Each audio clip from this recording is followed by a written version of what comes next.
Hello 各位，我哋今日嚟參觀呢個新興嘅太陽能停車場。喂啊！你揸呢架20幾年前嘅老古董嚟測試呢個新興嘅環保停車場，你測到啲乜嘢啊？歡迎嚟到未來。哇！咩事啊？呢個 AR 唔認得我呢個靚仔樣啊！唉，因為你冇預約啊嘛。呢度嘅 AR 可以識別預約嘅車，同埋仲有指示燈打到喺車位。咁如果好似我咁樣嘅臨時訪客呢？系統就會自動將你安裝去最遠嘅角落頭，為咗懲罰你唔環保啊嘛。講笑啫。咁等我而家預約先。然後撳 Start Park，然後選擇車位，我哋就選擇2號車位，然後撳開始泊車 Start Park， 呢度會有成功嘅頁面，然後個 microbit 都會跟住着燈。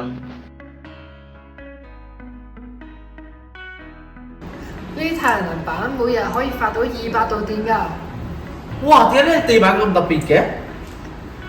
呢啲係壓力發電板，每架車經過都可以發到電嘅。咁我跳多幾下，咁你可以幫手機叉電。警告：檢測到異常震動，疑似地震。警告：檢測有車起火，啟動防火報。呢個係水平折射採光系統，佢透過太陽光去折射去每一層度，令每一層你都可以攞到足夠嘅光。而呢一個系統都會定期更換啲水，更換出嚟嘅水就去到上面作種植用途。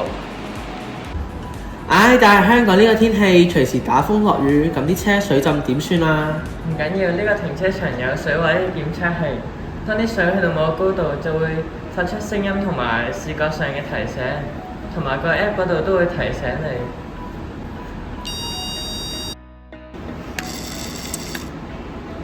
哇！我梗係主角啊！架車一到，個燈都會自己着啊！呢個係運動感應照明，比傳統一燈慳70%電㗎。地下嘅 LED 都係預約咗嘅車位度亮起。